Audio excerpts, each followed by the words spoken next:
ในวันนี้เราจะมาสร้างแอมป์จิ๋วโดยใช้ทรานซิสเตอร์เพียงแค่1ตัวพกพาสะดวกเอาไปฟังในห้องน้ำก็ยังได้และนี่คืออุปกรณ์ในการทำแอมป์จิ๋วคือตัวต้านทาน 10K ทรานซิสเตอร์ NPN ตัวไหนก็ได้คาปาซิเตอร์ค่า150ไมโครฟารัดลำโพงโทรศัพท์เก่าๆที่คุณเก็บได้จากในถังขยะบอร์ดทดลองโฟโต้บอร์ดสายไฟลิงก์อยู่ใต้คลิปนี่คือวงจรที่เราจะใช้กันในคลิปนี้วิธีการต่อวงจรดูตามได้เลยครับ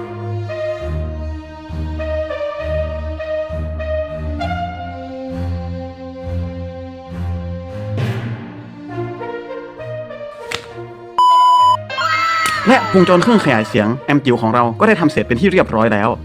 ดูครับเรียบง่ายขนาดไหนเราก็จะจ่ายไฟลบตรงนี้และไฟบวกตรงนี้แล้วป้อนอินพุตเข้าตรงขั้วลบของคาปาซิเตอร์ตัวนี้ซึ่งเราก็สามารถป้อนอินพุตได้ทั้งอินพุตจากแจ็ค 3.5 มิลลิเมตรและอินพุตจากบลูทูธเดี๋ยวเรามาลองป้อนจากแจ็ค 3.5 มิลลิเมตรกันก่อนเดี๋ยวเราจะมาทดสอบแบบต่อตรงกันก่อน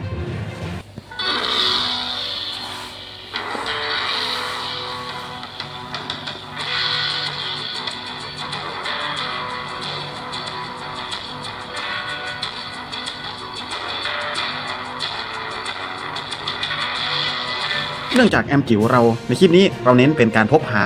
ผมจะใส่เป็นซูเปอร์คาปาซิเตอร์ไป2เซลล์เพื่อใช้แทนแบตเตอรี่แล้วเราก็จะมาต่อโมดูลบลูทูธเข้ากับตัวบอร์ดกันเดี๋ยวเราก็จะมาชาร์จไฟกันก่อน